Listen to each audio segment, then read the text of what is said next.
আর যেই কথা সেই কাজ, এটি কিন্তু অন্য কোনো রাষ্ট্র না, এটি কিন্তু অন্য কোনো গরু খাওয়া মুসলিম রাষ্ট্র না, এটি হলো ইরান। বীরের জাতি, বীরের জাতি। এদের ইতিহাস ঘেটে দেখলে দেখবেন এরা কিন্তু কখনোই অন্যায়ের কাছে মাথা নত করেনি, এরা কিন্তু কখনোই পরাশক্তির কাছে মাথা নত করেনি। ইরান তার প্রথম তুরুপের তাস কিন্তু খেলে দিল বন্ধুরা। আপনারা দেখছেন যে গতকালকে থেকে অর্থাৎ 28 ফেব্রুয়ারি শনিবার সকাল থেকে কিভাবে মুহুর্মুহু হামলা করে ইরানকে তছনছ করে দেওয়ার যে অপচেষ্টা চালিয়েছিল যুক্তরাষ্ট্র এবং ইসরায়েল, সেটি কিন্তু বিফলে গেল। আমেরিকা এবং ইসরায়েলের মূল লক্ষ্য ছিল আয়াতুল্লাহ আলী খামেনি। যদিও আয়াতুল্লাহ আলী খামেনি ছিল, কথায় তারা বলছে আয়াতুল্লাহ আলী খামেনি, কিন্তু তারপর আমরা দেখছি যে খামেনির মৃত্যুর পরও তারা মুহুর্মুহুর হামলা চালিয়েই যাচ্ছে।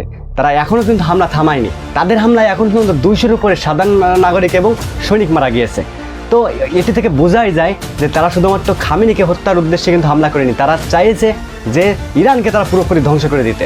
আইআরজিসির সামরিক প্রধান যারা ছিলেন তারা কিন্তু কড়া ভাষায় প্রতিবাদ করেছেন এবং তারা কিন্তু বলে দিয়েছে যে কোনো অবস্থাতে তারা হার মানবে না, কোনো অবস্থাতে তারা ইরানের এই হামলার প্রতিবাদ না দিয়ে ছাড়বে না, কোনো অবস্থায় তারা তাদের নেতার হত্যার প্রতিশোধ না নিয়ে ছাড়বে না।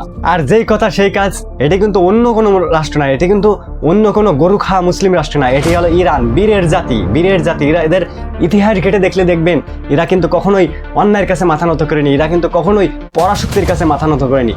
তো সেই ইরান থেমে থাকবে না, কিন্তু তারা তাদের কথা কিন্তু রেখেছে। তারা তাদের প্রথম তুরুপের তাস হিসেবে ব্যবহার করছে হরমুজ প্রণালী। যে হরমুজ প্রণালী দিয়ে সারা পৃথিবীর যতগুলো বাণিজ্য হয় তার ধরা হয় 70% হয় এই হরমুজ প্রণালী দিয়ে। সমুদ্রপথে যেহেতু বেশিরভাগ বাণিজ্য সংগঠিত হয়ে থাকে এবং 70% বাণিজ্যই কিন্তু এই হরমুজ প্রণালী দিয়ে হয়ে থাকে। তো সেই হরমুজ প্রণালী বন্ধ করে দিয়েছে ইরান। যেই কথা সেই কাজ।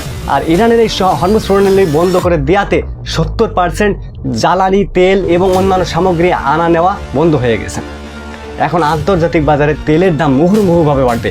আন্তর্জাতিক বাজারে তেলের দাম কয়েক গুণ বেড়ে যাবে দেখতে দেখতে, যার ফলে সকল রাষ্ট্রের অর্থনীতিতে কিন্তু ব্যাপক প্রভাব পড়বে। বিশেষ করে যুক্তরাষ্ট্র, চীন, তারপর আপনার রাশিয়া, ইসরায়েল, এদের অর্থনীতিতে ব্যাপক কিন্তু প্রভাব পড়বে। তো আমরা বলেছিলাম যে আমরা কিন্তু ইরানের পাশে আছি, ইরান যে কর্মকাণ্ডই করবে আমরা তার পাশে আছি।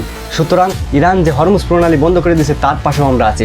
আমরা দেখতে চাই আগামী পদক্ষেপগুলো কী নিতে চাই ইরান বলেছিল যে আমরা এমন অস্ত্র ব্যবহার করব যা আপনারা ইতিপূর্বে কখনোই দেখেননি, সারা বিশ্ব কখনোই দেখেননি।